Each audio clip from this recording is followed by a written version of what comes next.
Admiral Haiyan Wu stood on the bridge of the battleship Indomitable, staring at the impossible sight before him. 3,000 alien warships had appeared at the edge of Terran space without warning. Each vessel dwarfed his largest battleship, their hulls gleaming with technologies humanity could barely understand.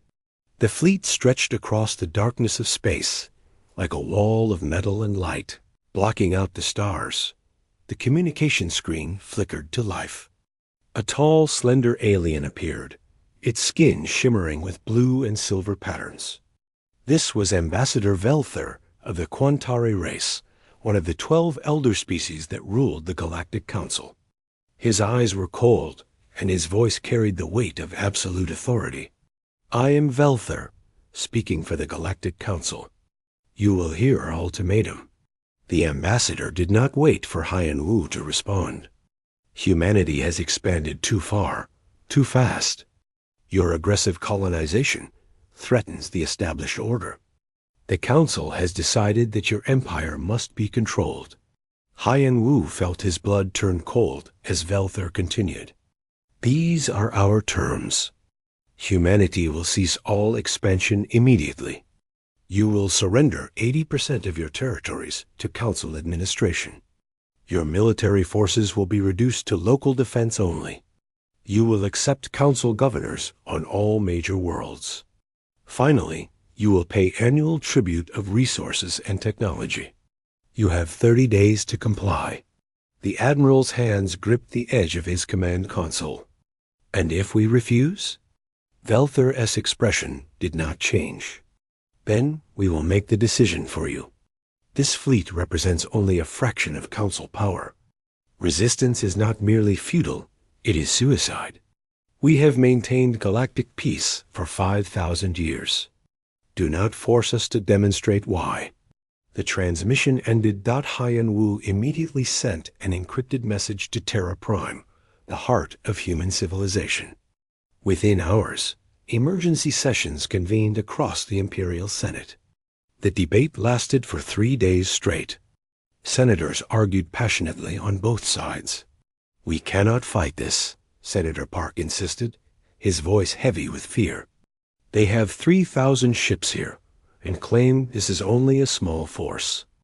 How can we possibly resist?" "We have no choice but to negotiate," another senator added. "Perhaps we can bargain for better terms. Keep 40% of our territory instead of 20. Maintain some military independence." But others disagreed. "Negotiate?" Senator Kim slammed her fist on the table. "They did not come to negotiate. They came to dictate. Today, they take 80% of our worlds. Tomorrow, they take everything." Empress Jia listened to every argument in silence. She was only 34 years old, but had ruled the Terran Empire for 6 years. Her strategic mind had guided humanity through colonial disputes and resource wars. Now she faced the greatest challenge in human history. After 72 hours of debate, she finally spoke. "No." The single word echoed through the Senate chamber. Senators fell silent, staring at their empress. "Your Majesty," Senator Park began carefully, "perhaps you should reconsider." I said no. Jia stood, her voice calm but carrying steel underneath. "I will address the Empire. Prepare all communication channels." 2 hours later, every human in the Empire watched as their empress appeared on screens across 200 star systems. She wore simple military dress, not royal robes. Her message was direct. "Citizens of the Terran Empire, we face an ultimatum from powers that call themselves the Galactic Council. They demand we surrender our freedom, our worlds, our future. They expect us to kneel because they are old and we are young. They believe their age gives them the right to rule us." Jia paused, letting her words sink in. "I want to remind everyone of something important. Humanity did not come this far by kneeling. Our ancestors survived wars, plagues, nuclear fire, and the near death of our homeworld. We rebuilt from ashes. We reached for the stars when everyone said it was impossible. We established colonies on worlds that tried to kill us. We forged an interstellar civilization through blood, sweat, and determination. Her voice grew stronger. Every tyrant in our history demanded submission.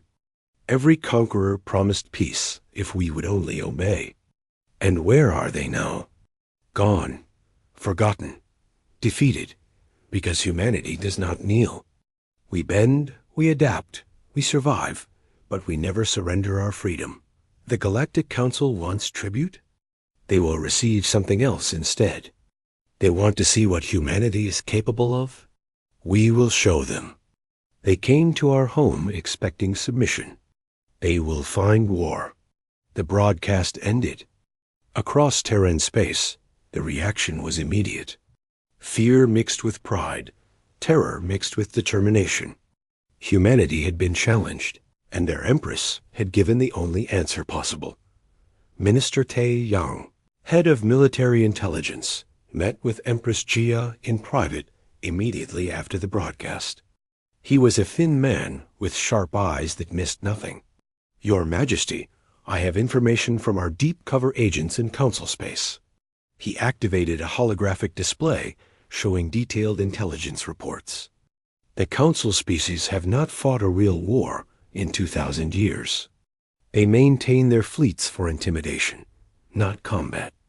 Their ships are technologically advanced, but poorly maintained. Their crews are soft, trained in ceremonies rather than battle tactics. More importantly, Tae-Yang continued, the Council is not truly united.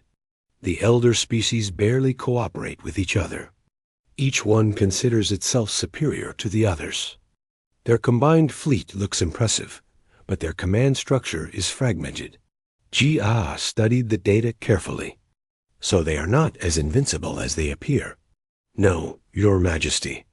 They are dangerous, certainly. Their technology is superior, but they are complacent.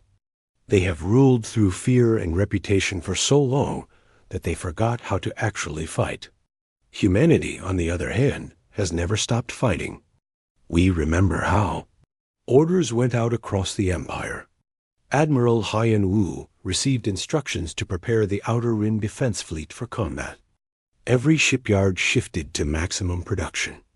Civilian vessels were retrofitted with weapons. Mining colonies began fortifying their positions. Captain Hana, a young pilot with exceptional skills, was called to a secret meeting with military command.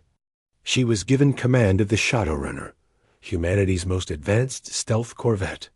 Her mission was terrifying in its simplicity: infiltrate Council space, gather tactical intelligence on their fleet positions and capabilities, and return alive. This is a suicide mission, Hana said quietly after receiving her orders. Admiral Haiyan Wu nodded. Yes, but if you succeed, you might save billions of lives. Everything we do in the next 30 days will determine whether humanity survives or becomes slaves. I would not ask this of you if there was any other way. Hana saluted. I understand, sir. I will not fail. Dr. Kyung-soo, lead scientist of the Empire's most classified weapons programs, was given unlimited resources and authority. His team had been developing experimental technologies for years, projects too dangerous or too expensive to complete. Now they had 30 days and infinite budget to make them operational. The 30-day countdown had begun. The Galactic Council waited confidently for humanity's surrender. They had no idea that they had awakened something far more dangerous than they imagined. Humanity was preparing for total war, and when humans fight, they fight to win at any cost.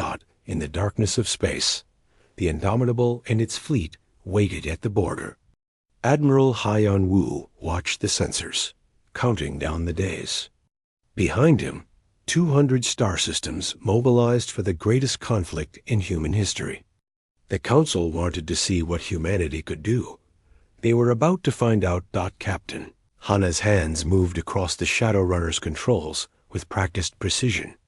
10 days had passed since the Council's ultimatum, and she was now deep inside enemy territory. The stealth corvette slipped through space like a ghost, its revolutionary cloaking technology bending sensor waves around its hull. Council ships passed, within kilometers without detecting her presence. She had spent the last week cataloging the enemy fleet. What she discovered was both encouraging and terrifying. The Council Armada was divided into 3 separate battle groups, each commanded by a different alien species. The Quantari controlled one group, the reptilian Draxus another, and the crystalline Aurilan commanded the third. More importantly, these groups barely communicated with each other. Their formations were rigid and predictable, designed more for impressive displays than actual combat effectiveness. Hana's scanners picked up another crucial detail. The Council ships ran on power cores that emitted distinct radiation signatures. These signatures could be tracked across vast distances. She recorded everything and transmitted encrypted data packets back to Terran space using quantum-linked communication buoys. Each transmission risked detection, but the information was too valuable to hold. On her 10th day of infiltration, Hana made her most important discovery. Hidden deep in the void sector, far from any inhabited system, the Council maintained a command nexus, a massive station where their high command coordinated all military operations. The station controlled a quantum communication array that linked every Council ship across the galaxy. Without it, their fleets would be deaf and blind. Unable to coordinate across the vast distances of space. She transmitted this final piece of intelligence and prepared to begin her extraction. The return journey would be even more dangerous than infiltration. Council patrols were increasing, and her luck could not hold forever. Meanwhile, across Terran space, a transformation was taking place. Every shipyard operated around the clock, 3 full shifts without pause. Civilian freighters were being retrofitted with military-grade weapons and armor. Mining colonies installed defensive platforms and shield generators. Entire asteroids were hollowed out and converted into hidden military bases. Kyung-Soo worked in a classified research facility beneath the surface of Mars.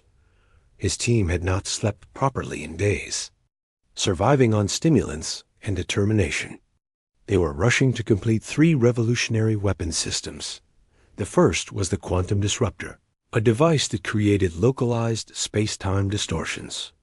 Traditional shields were designed to deflect energy weapons and physical projectiles. They could not handle reality itself tearing apart. Early tests showed the disruptors could shred both shields and hulls with equal efficiency. The second project was the Neural Strike Missile. Kyung-Soo's team had studied every piece of intelligence on Council biology they could find. Different alien species had different neurological structures, but all of them were vulnerable to specific electromagnetic frequencies. The missiles would emit these frequencies in coordinated patterns, incapacitating enemy crews while leaving their ships intact for capture. The frequencies were specifically tuned to avoid affecting human biology. The third and most ambitious project was the Prometheus Protocol. This was not a weapon, but a distributed artificial intelligence network that could coordinate millions of autonomous combat drones in perfect synchronization. Each drone was small, lightly armed, and individually insignificant. But thousands of them working together with computer precision could overwhelm even the strongest defenses. Will they be ready in time? Admiral Hyun-woo asked during his inspection of the facility. Dr. Kyung-Soo rubbed his exhausted eyes. The quantum disruptors are operational now. We are manufacturing them as fast as possible.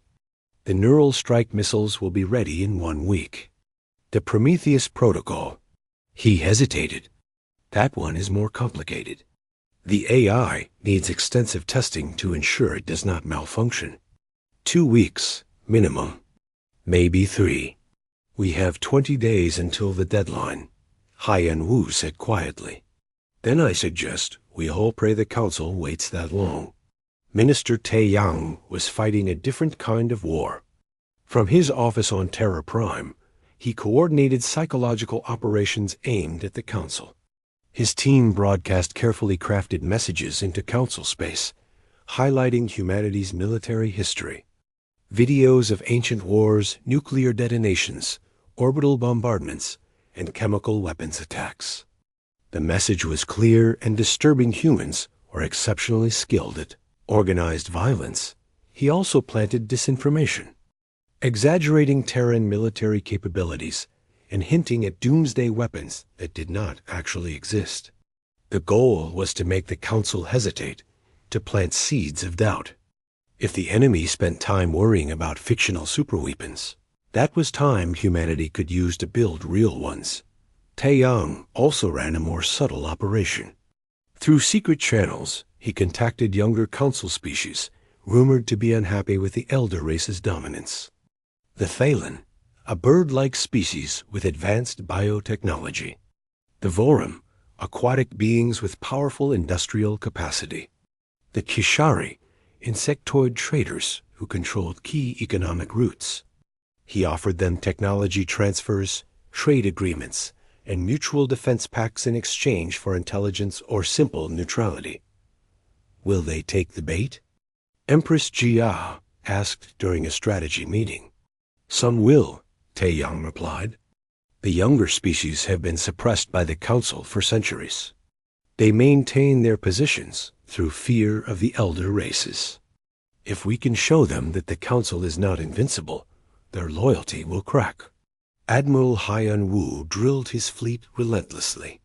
He studied every scrap of data on Council tactics, looking for patterns and weaknesses. Their formations were beautiful but inflexible. They fought with honor codes and rigid rules of engagement. They announced their attacks, gave warnings, followed procedures. Humans had no such limitations. Haiyan Wu developed tactics that the Council would consider dishonorable or even barbaric. Ambushes, false retreats, ships rigged as bombs, feints and sacrificial gambits. He planned to use every dirty trick in humanity's long history of warfare. 20 days into the ultimatum, Ambassador Velther contacted Terra Prime again. He appeared confident, even amused. Empress Jia, surely you have reconsidered by now. Your preparation efforts are impressive, but ultimately meaningless. We have given you 20 days to accept reality. You have 10 days remaining. I urge you to be reasonable. Jia smiled coldly. Ambassador, I want to show you something. She transmitted a live feed from orbit around Terra Prime. Thousands of human warships filled the screen, arranged in perfect battle formation. This is one fleet. We have similar forces around every major world in our empire. Your intelligence estimated we could field perhaps 4,000 vessels. That number was accurate 10 days ago. Today we have 12,000 combat-capable ships, and more are launching every day. Velther's composure cracked slightly. His skin patterns flickered with colors that human analysts would later identify as surprise and concern. You mentioned that your 3,000 ships represent only a fraction of Council power. Jia continued. Then I suppose you will need to bring more. Because these 12,000 ships, they will destroy what you sent. And we will be waiting for whatever comes next. You have 10 days to withdraw from Terran Space, Ambassador. I suggest you use them wisely. The transmission ended. Across Council space, emergency meetings began. Several species argued for immediate withdrawal. The elder races, proud and angry, refused. Velther ordered his armada to prepare for invasion. The deadline would be met with war. On the 29th day, Captain Hana was making her escape run. She had successfully gathered intelligence, transmitted her findings, and was racing back to Terran space. But her luck had finally run out. 2 Council destroyers detected her quantum wake and began pursuit. The Shadow Runner was fast, but the destroyers were faster. Hana dove into an asteroid field. using her piloting skills to weave between massive rocks while the destroyers struggled to follow.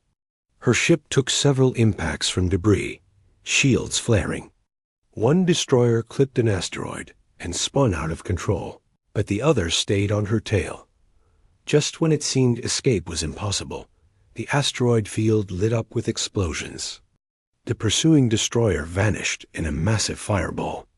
More explosions rippled through space. Hannah realized she had been led here deliberately. Terran special forces had seeded this field with mines weeks ago, waiting for exactly this moment. She cleared the field and jumped to hyperspace, finally safe. Before she did, she transmitted one final message, confirmation of the command nexus location and details of its defenses. The information would prove invaluable. Day 30 arrived. The deadline passed. Ambassador Velther ordered his armada forward. 3,000 alien warships advanced into Terran space, expecting to crush human resistance quickly. Instead, they found Admiral Haiyan Wu waiting with 8,000 vessels in perfect defensive formation at the Arcturus Gate. A critical choke point in local space. Haiyan Wu opened a communication channel that broadcast across both fleets. His voice was calm, almost gentle. Council forces, you came here expecting submission. You will not find it. You came expecting weakness. You will find strength. You came to demonstrate your power. We will show you ours. You wanted to see what humanity is capable of. Very well. Allow us to demonstrate. He raised his hand and brought it down in a sharp gesture. 8,000 Terran ships opened fire simultaneously. The first battle of the war had begun, and the galaxy would never be the same. The Battle of Arcturus Gate began with fire and fury. The Council's first battle group, commanded by the Quentari, advanced in their traditional formation, a massive wedge designed to break through enemy lines through sheer concentrated force. It was a formation that had worked for thousands of years against species who fought with honor and followed predictable patterns. Humanity did not fight that. Admiral Haiyan Wu watched the enemy approach and smiled grimly. All ships, execute pattern Delta 7. Release the drones. The Terran fleet suddenly broke formation, scattering in what appeared to be panicked retreat. The Quentari commander, confident of easy victory, ordered his ships to pursue. They pushed deep into Terran territory, their wedge formation spreading out as they chased different groups of human vessels. That was when the trap closed. From hidden positions throughout the surrounding asteroid field, 50,000 autonomous combat drones activated. These were the fruits of Dr. Kyung Soo's Prometheus protocol. Each drone was small, barely larger than a fighter craft, but they moved with inhuman precision. The AI network controlling them saw the battlefield as a single entity, calculating angles and trajectories with perfect accuracy. The drones swarmed the Council ships like insects, attacking from every direction simultaneously. Point defense systems, designed to handle missiles and fighters, were overwhelmed by sheer numbers. The drones carried shaped charges that attached to hulls and detonated in sequence, punching through armor layer by layer. But the real devastation came from the quantum disruptors. Terran battleships, having completed their false retreat, turned and opened fire with the new weapons. Reality itself twisted and tore around Council vessels. Their shields, sophisticated energy barriers that could deflect plasma and laser fire, simply collapsed when confronted with space-time distortions. Hulls crumpled like paper. Ships that had survived 1,000 years of peace died in seconds. The Quentari commander tried to reform his wedge, to concentrate his forces for a coordinated response. But Terran tactics did not allow for careful regrouping. Human ships darted in and out, never staying still, never giving the enemy a clear target. Some Terran vessels, damaged beyond repair, deliberately rammed into Council cruisers.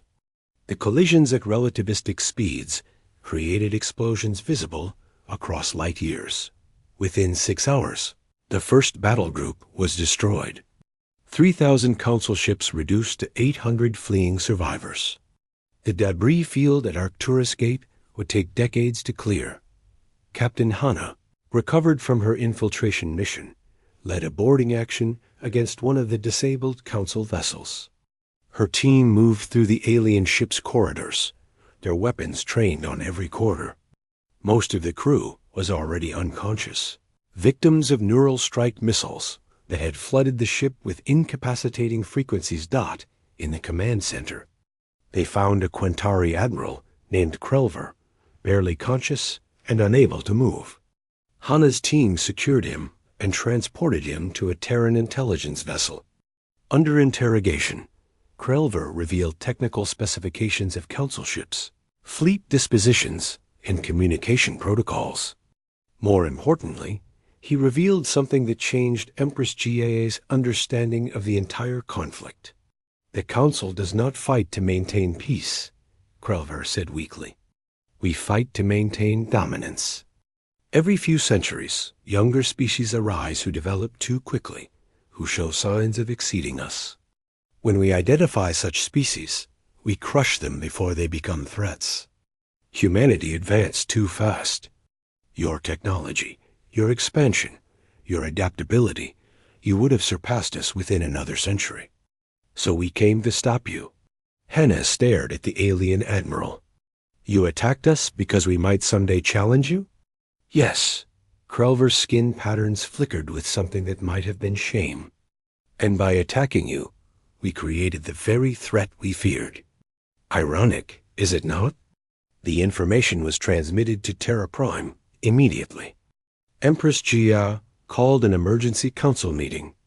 This changes our understanding. We thought the council attacked because we threatened their territory or violated their laws. But the truth is simpler. They attacked because we were becoming strong. This is not a territorial dispute. It is genocide disguised as peacekeeping. Minister Tae Yang nodded slowly. Then we cannot simply defeat this fleet and negotiate peace. A council will always see us as a threat. They will never stop coming after us. Unless we change the council itself, Jia said quietly, or destroy it entirely.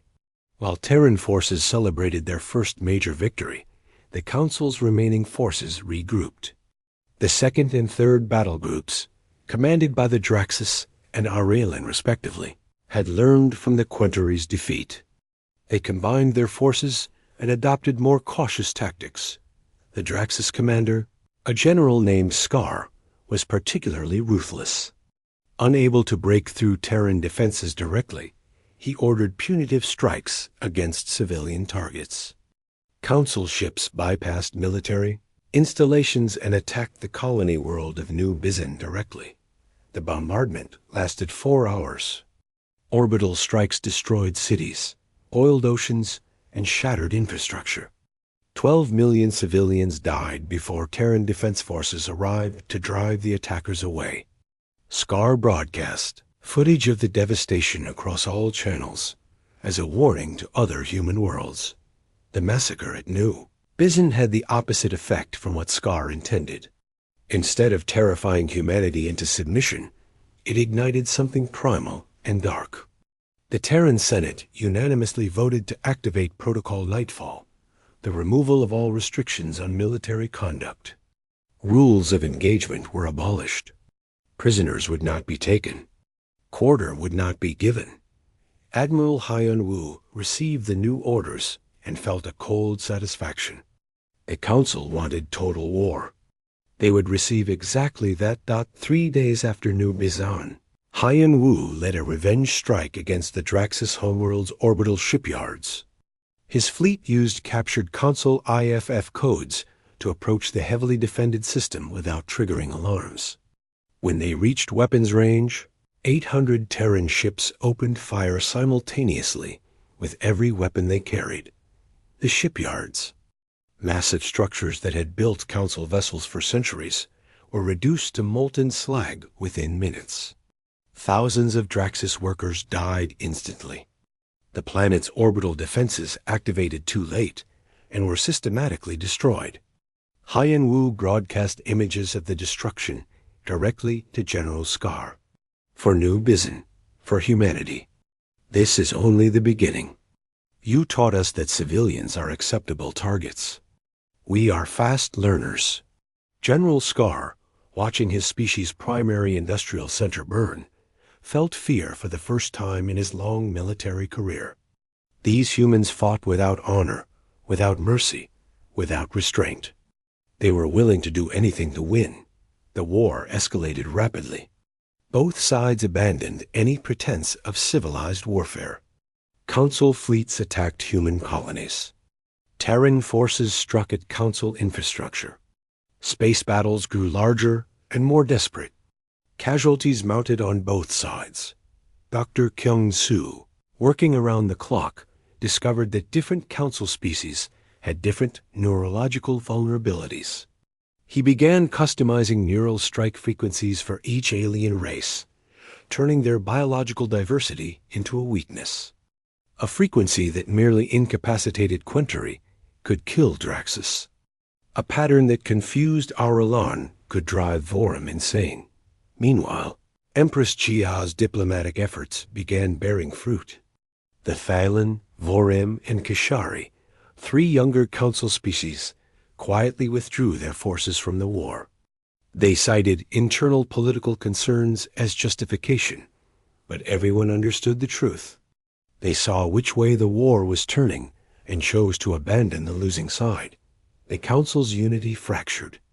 Heated arguments erupted in their high command. Some species advocated for immediate withdrawal and peace negotiations. The elder races, proud and furious, refused to accept defeat. The debate paralyzed their decision-making, giving humanity more time to consolidate gains.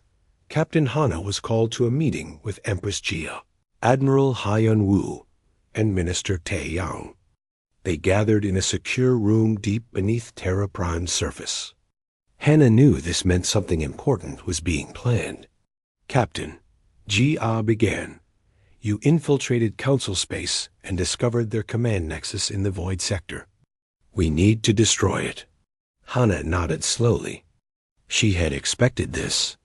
The station is defended by 500 capital ships and multiple layers of defensive platforms. A direct assault would require our entire fleet, and casualties would be catastrophic. We are not suggesting a direct assault, Tae Yang said. We are suggesting a surgical strike.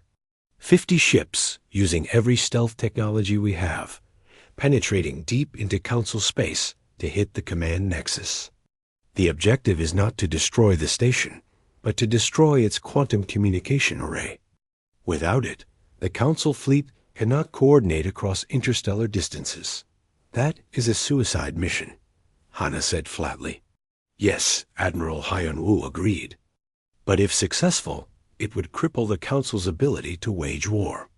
Their 3 remaining battle groups would be isolated, unable to communicate or coordinate. We could defeat them in detail. Hana looked at each of them in turn. When do we leave? Tomorrow, Jia said. You will have 2 weeks to reach the Void Sector. During that time, we will prepare for the Council's final assault. They are gathering every remaining vessel for an attack on Terra Prime itself. Over 4,000 ships are converging on our homeworld. It will be the largest space battle in galactic history. If we survive the next few weeks, Tae Yang added grimly, humanity will have secured its freedom. If we fail, the Terran Empire will be destroyed, and our species will serve the Council as slaves for generations. Hana saluted. Then I suggest we not fail, Minister. The meeting ended. Plans were set in motion. Captain Hana began selecting volunteers for the Void Sector Strike Force, people who understood they were choosing almost certain death to give humanity a chance at survival. Admiral Haiyan Wu prepared the main fleet for the desperate defense of Terra Prime.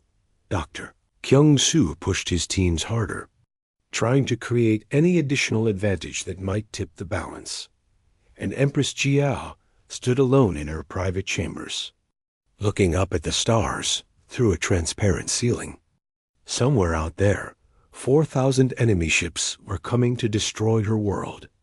She had gambled everything on humanity's ability to fight, to adapt, to survive against impossible odds. Soon they would learn if that gamble would pay off.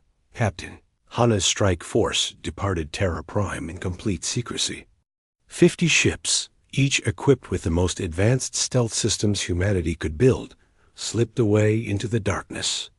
The Shadow Runner led the formation, followed by 49 vessels crewed by volunteers who understood this was likely a one-way journey. The trip to the Void Sector would take 2 weeks using experimental jump drives that pushed the boundaries of known physics. These drives allowed ships to traverse vast distances quickly, but they were unstable and dangerous. Every jump risked catastrophic failure. On the third day, the destroyer Valiant suffered a critical malfunction during a jump. Its engines tore space-time apart incorrectly, and the ship simply vanished. 50 crew members gone in an instant. On the 7th day, the cruiser Defiance navigation system failed, sending the ship off course into unknown space. They would never be seen again. By the 10th day, 46 ships remained. The crews were exhausted, surviving on stimulants and sheer determination. They were traveling beyond all mapped space, into regions where humans had never ventured. The isolation was crushing. No communication with home, no support, no rescue if something went wrong. During the long journey, Hana spent time interrogating Admiral Krelver, the captured Quantari who had been brought along for his knowledge of console systems. Over days of conversation, Krelver revealed more about the Council's true nature. "We were not always oppressors," he explained quietly. 5,000 years ago, the Quantari were explorers and philosophers. We genuinely sought to bring peace to the galaxy. But over centuries, peace became stagnation. We stopped exploring, stopped innovating, stopped challenging ourselves.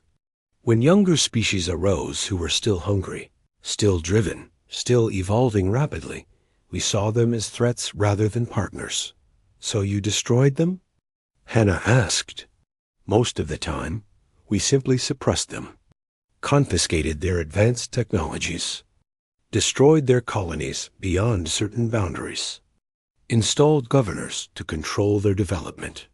Only rarely did we need to actually commit genocide." Krelver's skin patterns showed deep shame. "We told ourselves we were maintaining order, preventing wars, protecting the galaxy. But the truth is simpler. We were protecting our own dominance. And now?" Hana studied the alien carefully. "Now, I think we created our own doom. By attacking humanity, we awakened something we should have left alone. Your species fights with a desperation and creativity we forgot was possible. You are winning not because you are stronger, but because you want survival more than we want dominance." On the 12th day, the strike force arrived at the edge of the Void Sector. Hana ordered all ships to minimal power, drifting silently through space.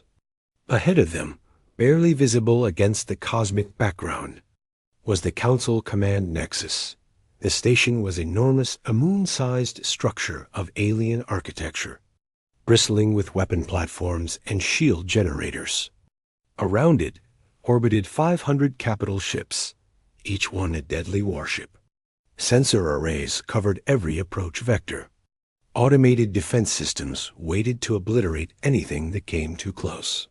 "This is impossible," one of Hana's officers said quietly, staring at the tactical display.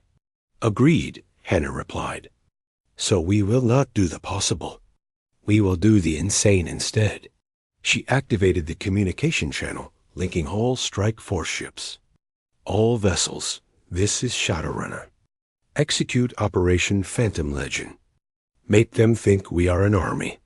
The 46 ships spread out across a huge volume of space and began broadcasting false sensor signatures.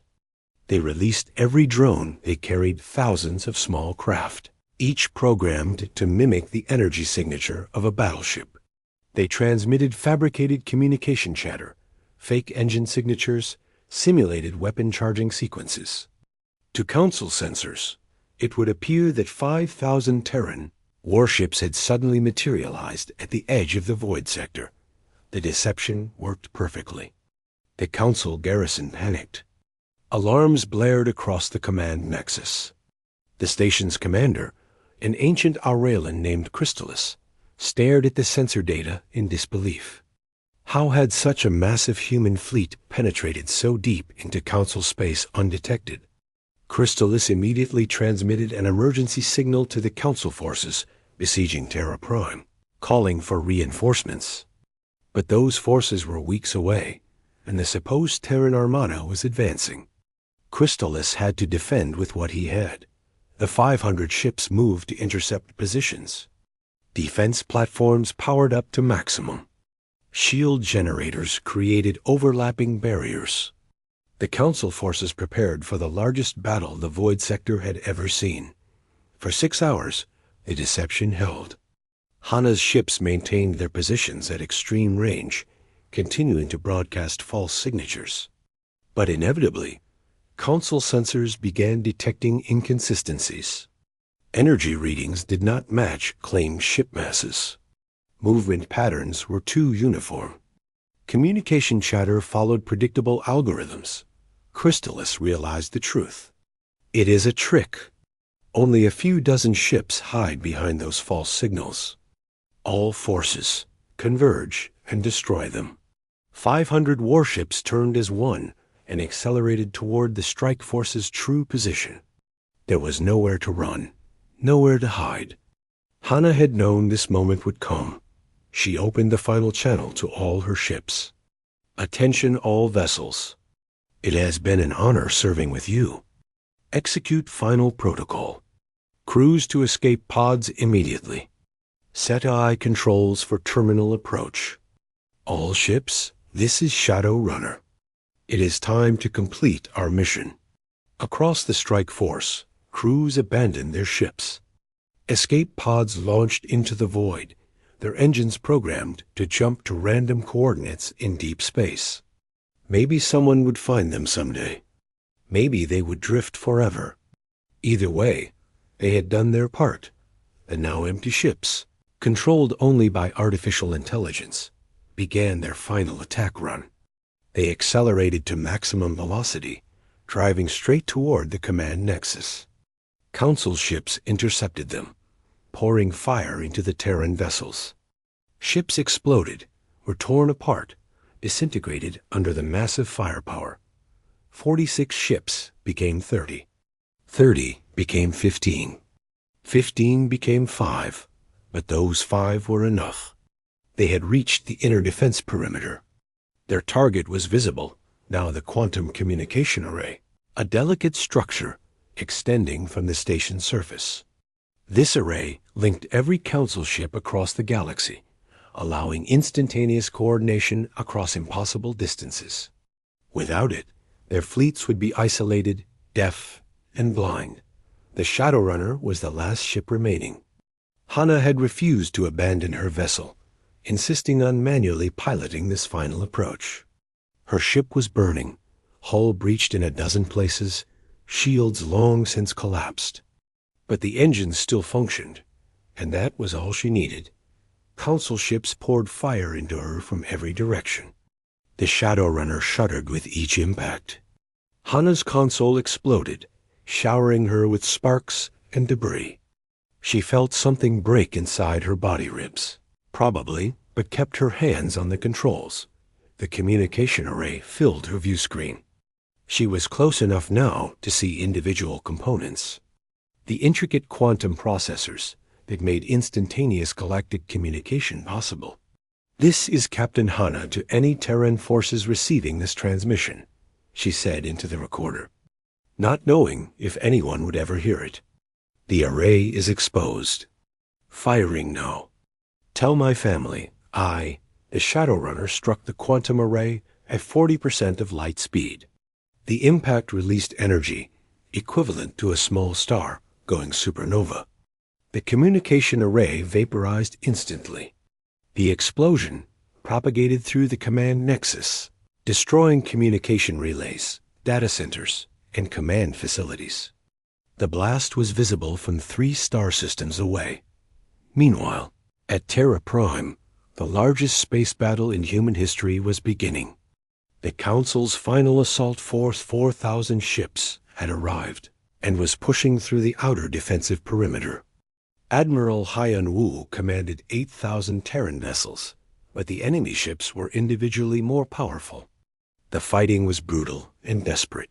Terran ships used every advantage they possessed. The Prometheus Protocol coordinated defensive operations across the entire Sol system. Quantum disruptors tore through Council shields. Neural strike missiles incapacitated enemy crews. But the Council had numbers and technology, and they were willing to accept massive casualties to break through. The battle raged around Jupiter's orbit, then fell back to Mars. Council ships penetrated into the inner system, getting closer to Earth with each passing hour. Casualties mounted horrifically on both sides. Debris filled the space lanes. Thousands died every minute. Then, suddenly, something changed. Admiral Haiyan Wu noticed it first on his tactical displays. The Council ships stopped maneuvering in coordination. Individual vessels drifted, turned in random directions, collided with each other. Their once perfect formations dissolved into chaos. "Sir, we are detecting massive communication failures across the enemy fleet," a sensor officer reported. "They have lost all long-range coordination. Ships are operating independently, unable to contact command or coordinate with each other." Haiyan Wu understood immediately. Captain Hannah had succeeded. The Void Sector strike had destroyed the quantum communication array. Every Council ship in the galaxy was now isolated, unable to receive orders or coordinate with friendly forces. "All Terran forces, this is Admiral Haiyan Wu. The enemy has lost coordination. Attack now. Target command ships first. Break their formations. Show no mercy." The Terran fleet, still operating under unified command through standard radio communication, pressed the attack. They identified Council flagships, easily recognized by their size and elaborate designs, and concentrated fire. Without coordination, Council commanders made independent decisions that often contradicted each other. Some tried to retreat. Others fought on. Others simply stopped, waiting for orders that would never come. What had been a desperate defensive? Battle transformed into a massacre. Council ships, individually powerful but unable to work together, were overwhelmed by coordinated Terran tactics. The Prometheus Protocol identified weaknesses and exploited them ruthlessly. Quantum disruptors tore apart the largest vessels. Neural strike missiles incapacitated crews faster than they could be replaced. After 16 hours of continuous fighting, the Council fleet broke. Surviving ships fled in every direction, abandoning the assault. The Battle of Terra Prime was over. Humanity had won, but victory came at terrible cost. 8,000 Terran ships reduced to 3,200. 40 million personnel dead. And somewhere in the void beyond known space, 46 escape pods drifted helplessly, their occupants in emergency stasis, hoping for rescue that might never condot in the wreckage of the Council fleet. Empress Jia broadcast a message to all surviving enemy ships. "This is Empress Jia of the Terran Empire. Your assault has failed. Your command structure has collapsed. You are defeated. Any ship that wishes to surrender will be given quarter. Any ship that wishes to withdraw will be allowed to leave peacefully. But any ship that continues fighting will be destroyed without mercy. Choose now." Most chose surrender or withdrawal. A few fought on and were destroyed.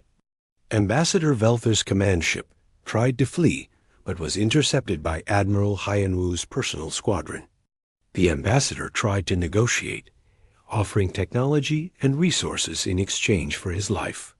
"You came to our home demanding submission," Hyanwu said coldly. "You killed millions of our people. There will be no negotiation, only justice." Velther's ship was destroyed. The Galactic Council's ultimatum had been answered with fire and blood. 3 months after the Battle of Terra Prime, the Terran Empire held its first Victory Day celebration. Monuments were erected across human worlds to honor the 40 million who died defending humanity's freedom. The largest memorial stood in the capital, a wall of light displaying every name.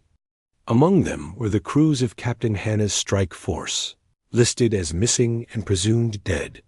Empress Jia stood before the memorial during the ceremony, speaking to billions watching across the empire. "We paid a terrible price for our freedom. Every name on this wall represents a life cut short, dreams unfulfilled, families broken. We must never forget what their sacrifice purchased. We are free because they were willing to die." But even as humanity mourned, the political landscape of the galaxy was transforming. The Galactic Council was collapsing. 3 elder species had withdrawn completely from galactic affairs, their governments paralyzed by internal conflicts. 4 others were engaged in civil wars between factions that wanted different futures. Only the Draxus and Aurelin maintained stable leadership, but both were diplomatically isolated and militarily exhausted. Empress Jia faced a critical decision. The Council was vulnerable, perhaps vulnerable enough to destroy completely. Minister Tai Yang and military commanders advocated for pressing the advantage. "Strike now," they urged. "Finish what we started. Eliminate the Council species as threats forever." But Jia was thinking beyond simple revenge. She understood that destroying the Council would create a power vacuum that could destabilize the entire region. Worse, it would make humanity exactly what she had accused the Council of being: conquerors who used force to impose their will. Instead, she proposed something unprecedented. She invited all surviving Council species to Terra Prime for peace negotiations. Most expected a humiliating surrender ceremony where humanity would dictate harsh terms. What they received instead shocked the galaxy. Dr. Kyung-Soo presented evidence from captured Council databases to the assembled ambassadors. He displayed records spanning thousands of years, dozens of younger species suppressed, technologies confiscated, colonies destroyed. The Council's reign had been built on systematic oppression, maintaining dominance by crushing any civilization that showed signs of surpassing them. "Your Council claimed to maintain peace," Jia told the alien delegates. "But this is not peace. This is enforced stagnation. You have held back galactic civilization for millennia, preventing progress because you feared being surpassed. That ends today." She outlined her proposal, the Terra Accords, a new framework for galactic governance. Any species could join, regardless of age, size, or technological development. All members would share technology and resources freely. Disputes would be resolved through arbitration, not warfare. No species would have the right to suppress another's development. The old Council charter would be dissolved, replaced by a structure built on equality. "But there must be enforcement," Jia continued. "Ideals mean nothing without the power to protect them. Therefore, the Terran Empire will serve as the military guarantor of this new order. Our fleets will remain the largest armed force in the region, not to conquer, not to dominate, but to ensure that no species ever again uses force to suppress another's freedom." The alien ambassadors reacted with shock, confusion, and in some cases, hope.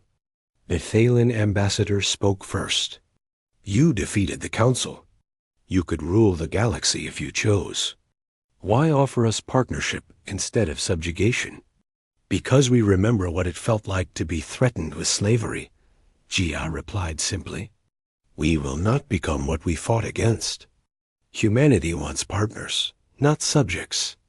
We want a galaxy where all species can develop freely, trade openly, and live without fear. If that requires us to maintain military superiority to prevent future tyrants, then so be it. Over the following weeks, species began signing the Terra Accords. The Thalen, Vorum, and Kishari, the three who had abandoned the Council during the war, signed immediately. They saw opportunity in an order not dominated by ancient empires. 28 additional species joined soon after, including several who had hidden from the Council for centuries, afraid of being discovered and suppressed. The Draxus rejected the Accords entirely. They withdrew to their core systems and closed all borders, vowing that one day they would have revenge. Minister Taeyang placed them under permanent surveillance and maintained defensive forces at their borders. Let them stew in their anger, he advised Empress Jia. Time is on our side. Their economy is collapsing. Their people are restless. Within a generation, they will either accept the new order or tear themselves apart. The Aurelian response surprised everyone. Crystallis, the ancient commander who had defended the Void Sector Station, personally traveled to Terra Prime. In a private meeting with Empress Jia, the crystalline being spoke with unexpected candor. "I have lived for 8,000 years, Crystallis said, his voice like wind chimes. "I remember when the Council was young and full of idealism. I watched that idealism slowly die, replaced by fear and stagnation. I commanded the defense of our communication nexus, and I watched her Captain Hana destroy everything we built. I was angry, of course, but also impressed. Impressed? Jia asked. You defeated us not through superior technology, but through superior purpose. The Council maintained power through fear. You offer something we forgot existed: hope. The younger species rally to you because you give them what we never could: dignity and opportunity." Crystallis made a gesture that human translators interpreted as respect. "The Aurelian will sign your accords. We will contribute our knowledge to this new order. Perhaps we can remember what we once were before fear turned us into oppressors." Military reorganization began immediately. Admiral Haiyan Wu was promoted to Supreme Commander of the Terran Defense Forces.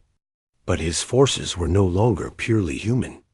The first integrated fleet combined Terran battleships with Thalen medical ships, Vorim industrial support vessels, and Keshari scoutcraft. Haiyan Wu began training programs to teach alien partners human tactical doctrines. Fighting alongside aliens will require adjustments, he told his officers. Different species have different strengths and weaknesses. The Thalen are terrible in direct combat, but their regenerative medicine can keep crews alive through injuries that would kill humans. The Vorim build ships twice as fast as we can. The Shari have sensor technology that makes our equipment look primitive. We must learn to integrate these advantages. The training was difficult. Cultural misunderstandings caused friction.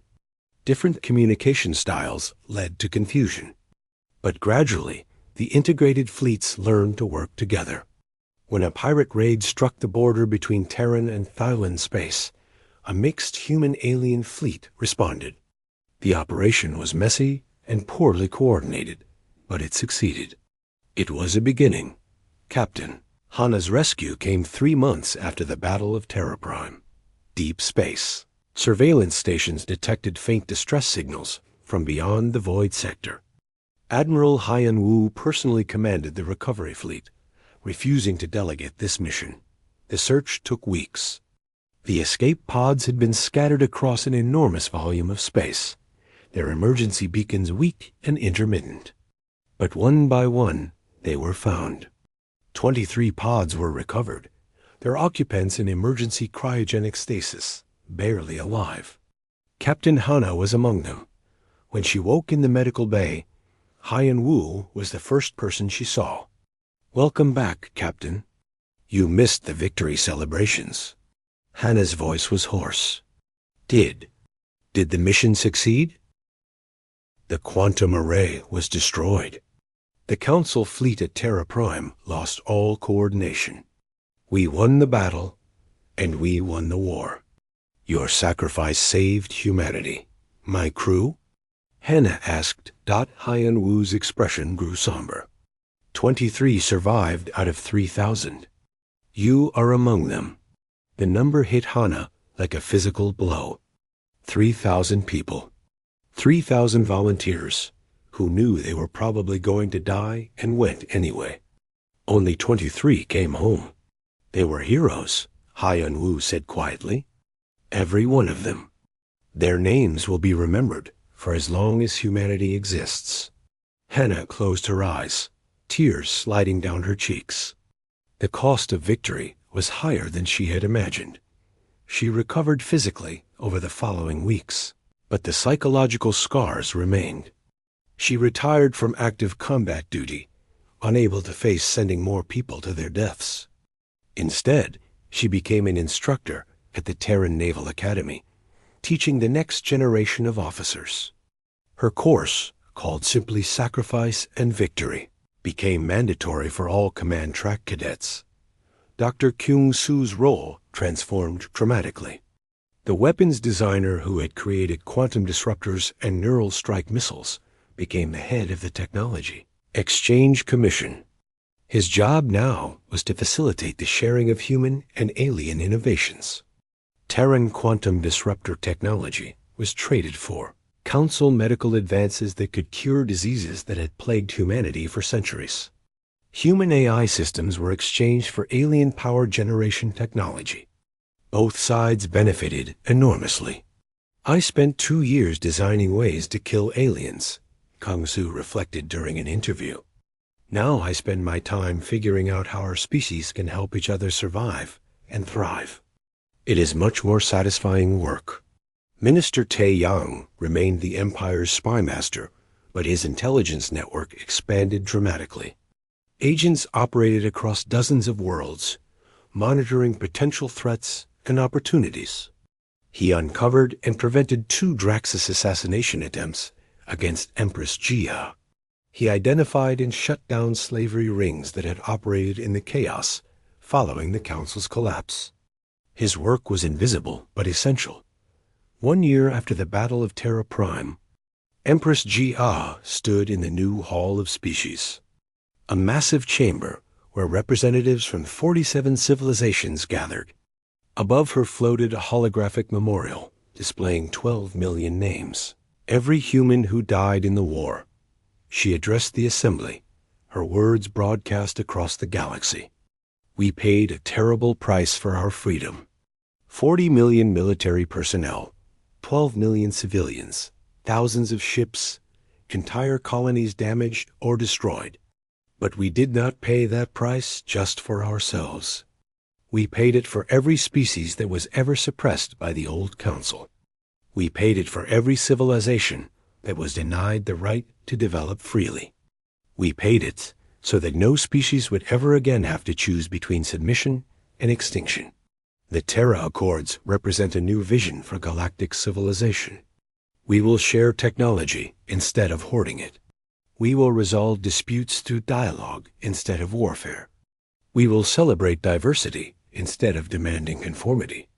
And we will defend this vision with everything we have. The Assembly voted on their first major project, a network of quantum gates linking 20-star systems, allowing instant travel and communication. The technology would be shared freely among all member species. Construction would be coordinated by human engineers and alien specialists working side by side. The vote passed unanimously. Cheers erupted from the alien delegates. Empress Jia allowed herself a small smile. The galaxy was changing, and humanity was leading that change. On the outer rim of Terran space, Admiral Hyan Wu patrolled with an integrated fleet. Human battleships moved in formation with Phelan medical frigates and Vorum industrial cruisers. The crews had learned to work together, their initial awkwardness replaced by professional cooperation. A distress call came through. An unknown species was under attack by Draxus raiders attempting to capture civilians for slave markets. Haiyan Wu did not hesitate. All ships, jump to these coordinates. Prepare for combat. We have beings to protect. The fleet emerged from hyperspace near a small colony world. 6 Draxus warships were in orbit, their landing parties already on the surface, capturing inhabitants. The raiders turned to face the arriving fleet and realized they were badly Outmatched. The Dice's commander opened communications. Terran forces, this is not your concern. These beings are not part of your empire. Leave now. Haiyan Wu's response was broadcast across all frequencies. This is Admiral Haiyan Wu of the Terran Defense Forces. Under the authority of the Terra Accords, we are obligated to protect all species from aggression. You will release your captives immediately and withdraw, or we will remove you by force. You have 60 seconds to decide. The Draxus chose to fight. It was a mistake. The integrated fleet moved with practiced coordination. Human ships engaged the raiders, while Thailand medical ships evacuated wounded colonists from the surface. Vorim vessels provided electronic warfare support that blinded Draxus sensors. Within minutes, 4 raider ships were destroyed, and the remaining 2 fled. The rescued species, a bird-like race called the Silith, gathered around their orbital platform as Terran Marines secured the area. Their leader, an elder named Chirik, approached Admiral Haiyan Wu's holographic image with obvious gratitude. We do not understand, Chirik said in halting galactic standard. Who are you? Why did you help us? We have nothing to offer in payment. Haiyan Wu smiled gently. We are the Terran Empire and our allies. We helped because it was the right thing to do. As for payment, there is none required. But if you wish to join the Terra Accords and work with us to build a better galaxy, you would be welcome. Chirik stared at the human admiral, understanding slowly dawning. The Council. The Council never helped anyone without demanding tribute. They said protection required submission. The Council is gone, Haiyan Wu replied. We are building something different. Something better. A galaxy where all species can live without fear, develop without restriction, and reach their full potential. That is what 40 million humans died to create. That is what we will defend. Word of the Silith rescue spread rapidly through the region. 5 more species applied to join the Terra Accords within the week. The new order was not just an idea anymore. It was becoming reality. Back on Terra Prime, Empress Jia received daily reports on the Accords expansion. New members joining. Trade agreements signed. Cultural exchanges organized. Scientific collaborations producing breakthroughs neither humans nor aliens could have achieved alone. The galaxy was transforming before her eyes, but she never forgot the cost.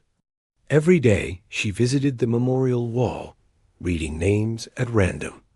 Each name represented a person who would never see the future they died to create. She made a private vow that their sacrifice would not be wasted. The Galactic Council's ultimatum had demanded humanity's submission. Instead, it triggered a revolution that changed the galaxy forever. The old order, built on fear and oppression, crumbled and died. In its place rose something new, a civilization built on cooperation, freedom, and the absolute refusal to let any species dominate another. Humanity's aggression, once seen as a weakness by the Council, proved to be their greatest strength. Not because humans loved war, but because they refused to accept injustice. They fought not for conquest, but for freedom. And having won that freedom, they extended their hand to others who suffered under tyranny. The Terran Empire continued to grow through partnership rather than conquest. The Terra Accords expanded to encompass more civilizations each year. Humanity's role evolved from warriors to protectors, from rebels to architects of a new galactic order. And across the stars, species that had lived in fear for millennia learned that submission was not inevitable, that ancient power could be challenged, and that a better future was possible. The Council had tried to chain humanity in place. Instead, they awakened a force that freed the galaxy,